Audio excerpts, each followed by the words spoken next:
اقوام متحدہ کی 30ویں ماحولیاتی تبدیلی کانفرنس، جسے عام طور پر COP30 کہا جاتا ہے، پیر کے روز برازیل بیلم میں شروع ہو گئی ہے۔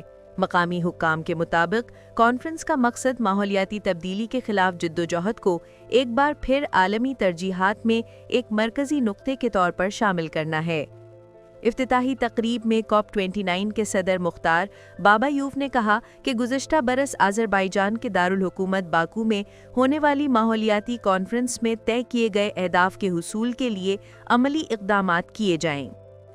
COP30 کے صدر آندرے کوریا دو لاگو نے اپنی نامزدگی پر برازیل کے صدر لوئیز اناسیو لولا دا سلوا کا شکریہ ادا کیا اور اس بات پر زور دیا کہ کانفرنس کو ٹھوس حل پیش کرنے چاہئیں۔